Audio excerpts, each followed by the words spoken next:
Welcome to a podcast brought to you by the American Academy of Orthopedic Manual Physical Therapists. Our academy is a national organization committed to excellence in orthopedic manual physical therapy practice, education, and research, and we're here to explore a wide range of topics with you through interviews with content experts.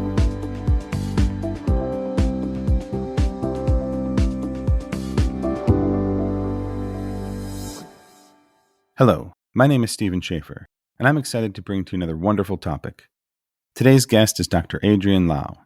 Dr. Louw earned his undergraduate, master's degree, and PhD in physiotherapy, the latter of which focused on pain neuroscience education, from the University of Stellenbosch in Cape Town, South Africa. He is an adjunct faculty member at St. Ambrose University and the University of Nevada, Las Vegas, where he teaches pain science. Dr. Louw has taught both throughout the United States and internationally for 25 years, and has authored and co-authored over 100 peer-review articles. Of note, he is the director of the Therapeutic Neuroscience Research Group, an independent collaborative initiative studying pain neuroscience. Finally, Dr. Louw is also senior faculty, pain science director, and vice president of faculty experience for Evidence in Motion. We invited Dr. Louw to the podcast today to talk about his recent 2022 AAOMPT Conference presentation, which was titled, Frozen Shoulder Has a Brain. This promises to be an interesting topic, so, without any further delay, let's get to the interview. Dr. Louw, welcome to the podcast. How are you today? I'm good. Thanks for having me this morning. Excellent, and we are very excited to have you here today. And speaking of which, let's dive right into the presentation that you gave at the recent conference. And to begin, can you give us a brief overview explaining why, in the case of a diagnosis like adhesive capsulitis, the shoulder has a brain? Yeah, that's a really good question. We came up with that title just to maybe be a little provocative, but the data would back us. The easy answer today is all joints have a brain. Orthopedic manual therapy, we often think very nociceptive based, right? Joints, muscles, tendons, ligaments, capsules, etc., which is not bad. They're highly innervated structures and they play a major role in a pain experience.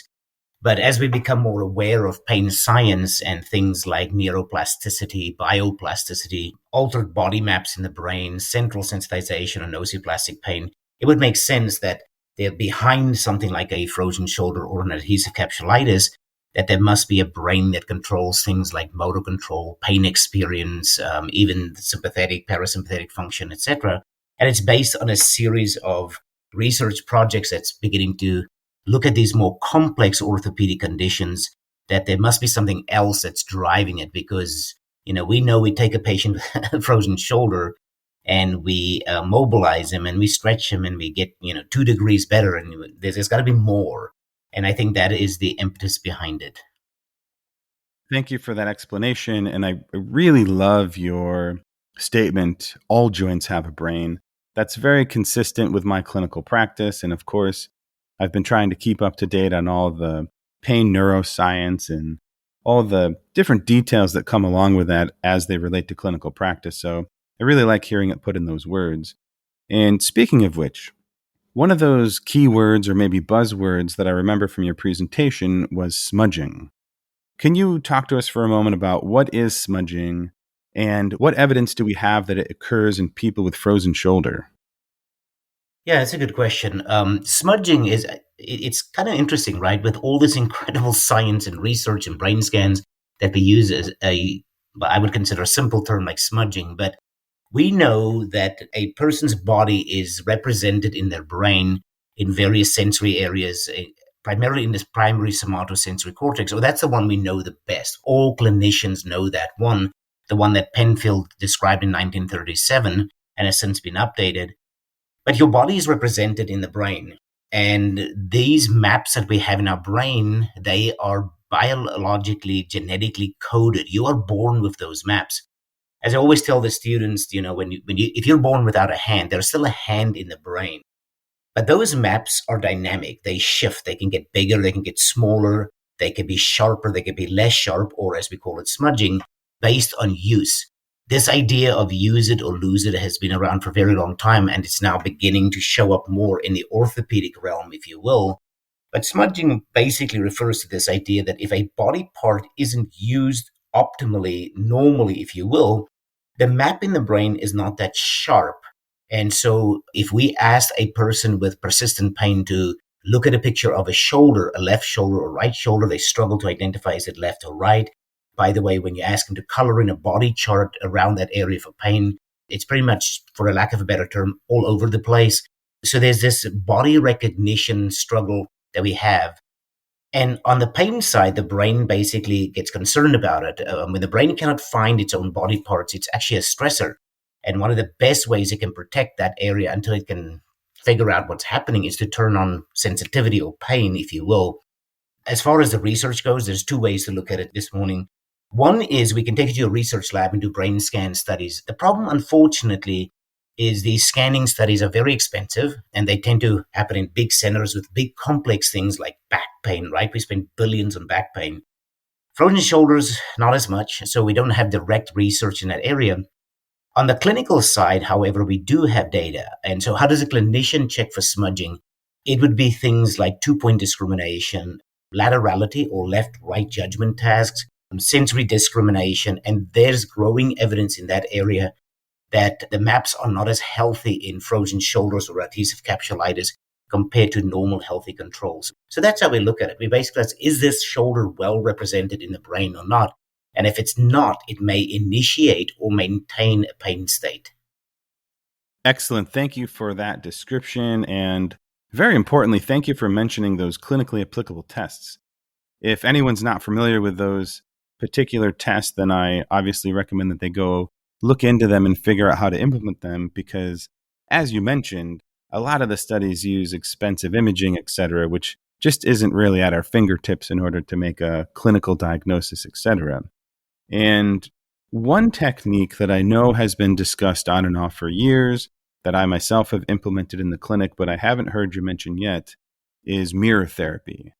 How has mirror therapy been used to treat patients with adhesive capsulitis, and what type of results have we seen from that type of therapy?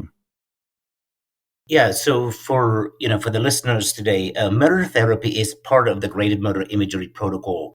So graded motor imagery is a series of techniques we would use to basically remap these smudges in the brain, and that includes things like laterality, training people on left and right, and their sensory discrimination, sharp, dull, 1-point, 2-point. Motor imagery, if you want it, most basic would be visualization. But mirror therapy tends to be towards the end stages, that we use a mirror to trick the brain. And many people are familiar with mirror therapy for hand pain, for CRPS, etc. It's been used in frozen shoulders. So there's a couple of things out there. Number one, there's a really cool case study that Eric Sawyer at University of Colorado, Denver, with Paul Minkin, and myself and Louis Puntadura was on, where a lady showed up with shoulder pain. She had all the characteristics of smudging, if you will, with laterality, 2-point discrimination, and in her protocol, there was some mirror therapy. We did a study a couple of years ago, about 2 years ago, I think now, 3 years maybe, where we took a convenient sample of patients walking into physical therapy with shoulder pain and limited range of motion, not specific frozen shoulders. And we use a mirror, which is one of these stand-up mirrors in the clinic, which most clinics would have, placing the involved arm, the one that is hurting, the one that is limited range of motion, behind the mirror, and raising the other one up. And immediately following, we had a 14 degrees increase in forward inflection and significant reductions in things like fear and pain, etc. And we have been able to peel out of that, and that's what I presented at the AAOMPT conference, a subgroup, I think it was 7 or 8 patients that have frozen shoulder, and they had very similar results. And so, the problem with frozen shoulders in a research perspective is there's not an overabundance of them. That's why researchers do research on back pain or neck pain, because they're everywhere.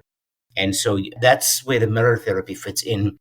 There's a group of scientists in Spain, Enrique Luch and his team has done some work, which I have helped them a little bit with. So it's beginning to show up. Mirror therapy can be quite helpful, especially for those that are very fearful to move. They would tend to do well it's just another strategy to maybe ease some of the discomfort, ease some of the pain and sensitivity as we engage in some of these actual physical movements, if you will. So I think for some people, the concept of using a mirror with a hand is probably a lot easier to, I guess, visualize, et cetera, for clinical practice. But the shoulders are relatively close together, and they're both pretty close to the axial skeleton. So can you give us a little bit more of a description of what that looks like in a clinic and how you get a patient with a diagnosis like frozen shoulder to use the mirror? Like, where are they standing in relation to the mirror, et cetera, so that they can see the image and perform the movement at the same time? Yeah, it's a good question. So, yeah, it's pretty simple. So, what we do is the way we've done it, I'm not saying it's the way, but the way we've done it and published is so we'll have a patient sit in one of those clinical little stools, the ones that we tend to scoot around in a clinic because it gets you a little bit lower. So, they sit on that little stool, and then we put one of these rolling mirrors basically between their legs. And then they take the involved arm. Let's say my right arm is the painful one that's limited. And then I would lean slightly forward and put it behind the standing mirror. I will take my left arm and slide it forward. So both my arms basically are reaching out in front of me. I would lean to the left so I can see my left arm projecting in the mirror. So basically, the reflection would look as if I'm looking at my right arm. And then what we do is we just gently raise the left arm all the way up as far as we can, which is easy. That's the uninvolved arm. But for the brain, it looks as if I'm raising the right arm. During this process, in the research projects, we tell people just gently breathe and breathe because it can actually be quite provocative to see this very painful limb that you've been struggling with to actually go all that high because you're associating, full flexion with pain. So you go up, nice breathing, get to the top, linger for a second or two, and then slowly bring it back down, take a deep breath, and then you basically sit back to get away from it and take a deep breath. That's one repetition. And then you lean forward and repeat it. And in the studies we've done, we've just literally done 10 repetitions. The treatment's 3 minutes. We did no follow-ups. We didn't send people home with it. Those would be great opportunities for more research. These were just exploratory studies. The home program version is pretty cool, actually. We take simple mirrors, which is about 12 by 12 inches mirrors. And these are plastic mirrors, by the way. They're not very heavy. And you can go to any place in your house and where there's a wall that makes an angle, and you can stick them against the wall and do the same thing. As you lean forward, you can put your arm out in front of you. And then as you look to the mirrors, it looks as if the other arm is projected, even though that arm is next to your side. And that would be an easy way for somebody to do it at home as a treatment. But yeah, that's how we would do it and have done it in our studies. That's spectacular. Thank you for the clarification. And as we know from the evidence that's out there, this isn't just a central nervous system topic. For example, we know that in the local tissues, there can be nerve growth into the area, and then also histological changes can occur with diagnoses like frozen shoulder. That having been said, these changes, again, are related back to the central nervous system. Can you tell us about that process and how it relates to this diagnosis in particular? Yeah, good question again. It's tricky. We do know from histological studies, various different studies have shown us that there is nerve growth in the area. It's important for our listeners to know today that when nerves grow, they tend to grow a little faster than they actually myelinate, if you will. So many of these nerve sprouts are a little bit unmyelinated, which makes them quite sensitive. They play a significant role in inflammation. And I was taught years ago by my mentors that there's nothing that wakes up the nervous system more than inflammation. So that's something that always sits in the back of my mind. So it drives this inflammatory cascade. We have immune molecules in the area that is driving it. If any of the listeners want to go read some amazing, write-up of peripheral neuropathic pain from Anina Schmidt's work, she wrote a really cool paper with Bob Nee and with Michelle Peters a few years ago about neuropathic pain, kind of the latest thought process.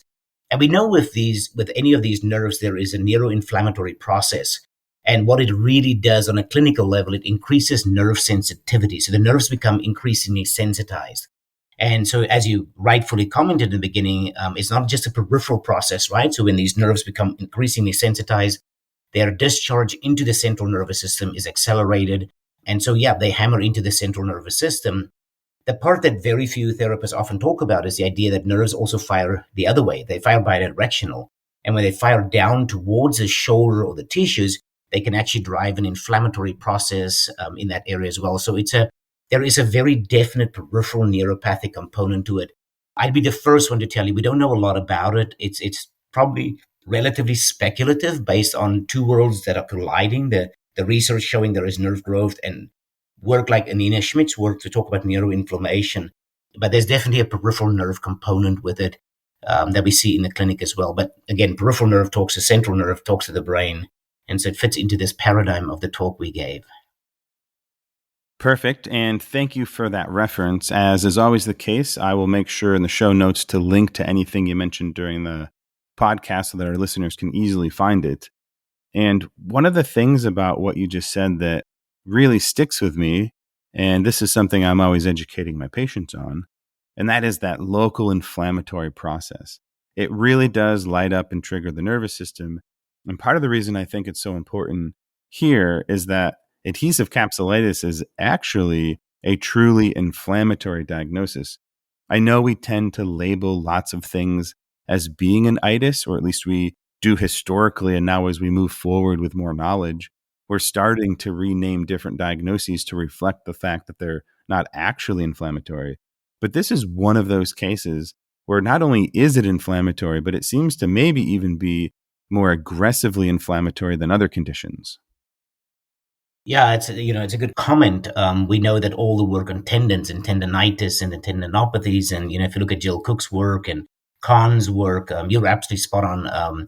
There is very much an inflammatory process going on, but it's neuroinflammation. I think is also something we need to think about as a very relevant part of this process. And we've already mentioned that these individuals are undergoing central sensitization.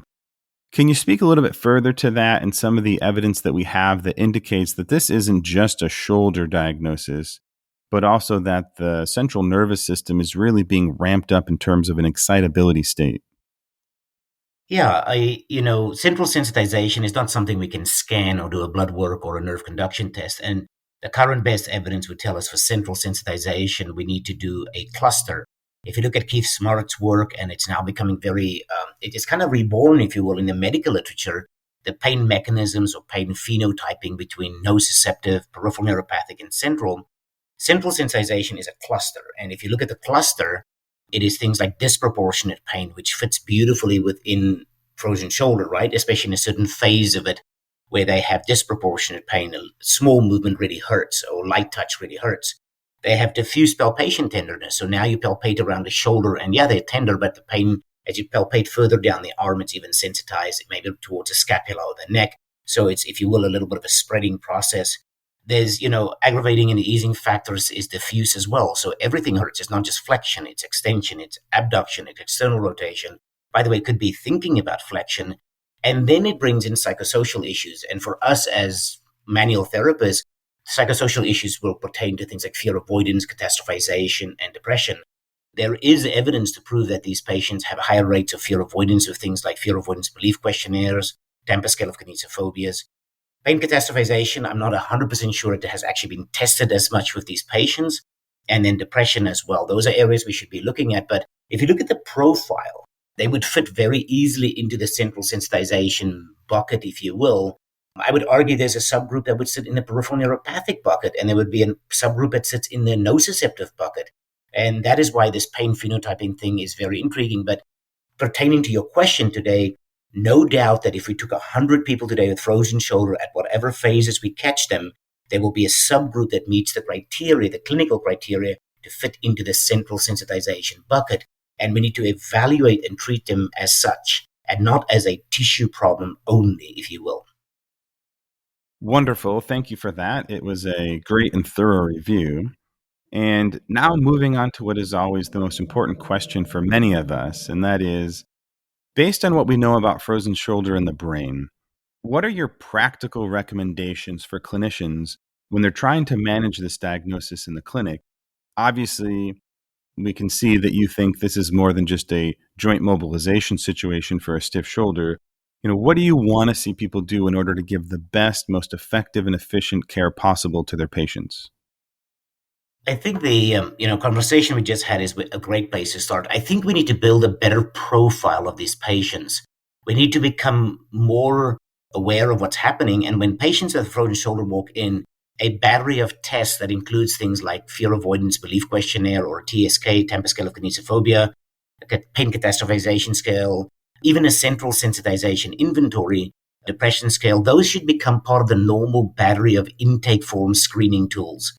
So, when a patient walks in, we give him paperwork, and I get it. There's a lot of paperwork and et cetera. But, maybe after visit number one, as you get to know the patient, do your interview, do your evaluation, you send him home with a couple of these forms. So you can build a profile and say, you know what, where are they? Are they really tissue-based? Which, that's no big deal. That's your normal standard run-of-the-mill adhesive capsulitis that is just good old stiff tissue.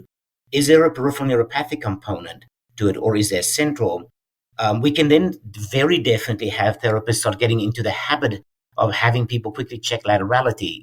There are all kinds of apps. There's the flashcards from the NOI group that, in our clinic, it's standard. Patients walk in, we give them an iPad that has the laterality tests on it. They quickly take it. 60 seconds later, we know, are you normal or not? There are cutoff values.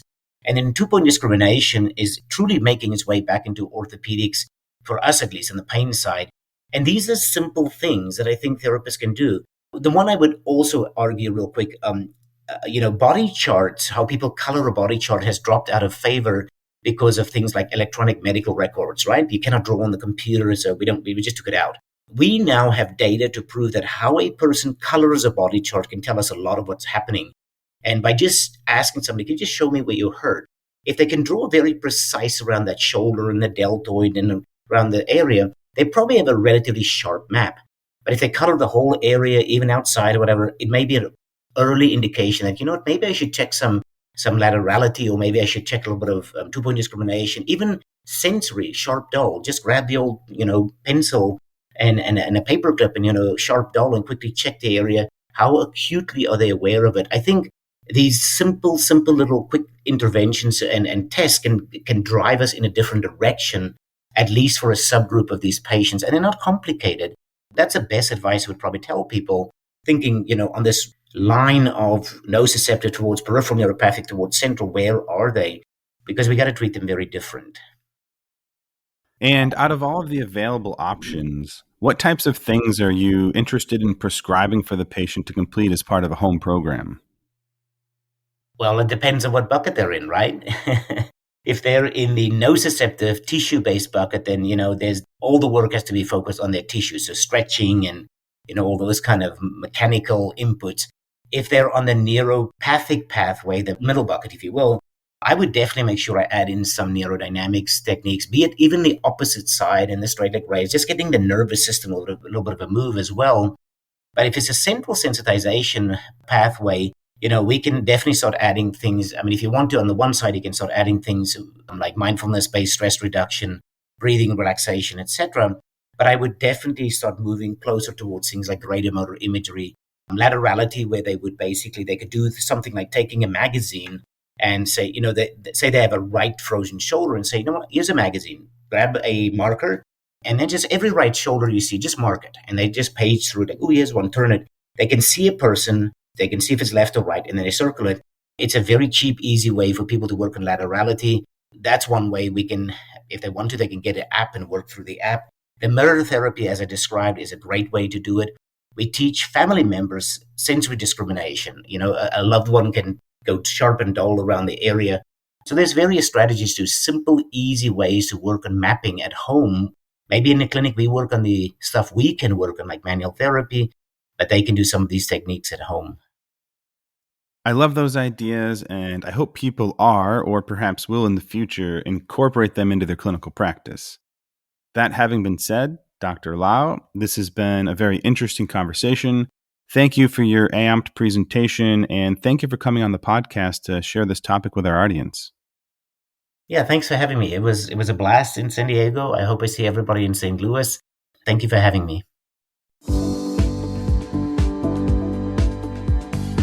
This has been a production of the American Academy of Orthopedic Manual Physical Therapists. You can learn more about the Academy by visiting our website at AAOMPT.org. You can also find us on Facebook, Twitter, and Instagram by searching for our acronym, AAOMPT. The views and opinions expressed on the AAOMPT podcast are those of the interviewers and interviewees and do not represent the official position of AAOMPT. The information presented should not be used as personal healthcare or clinical practice advice. If you need to find an expert orthopedic physical therapist near you, then check out the Find a Fellow feature under the Public Resources tab at www.aaompt.org, which you can find in the show notes.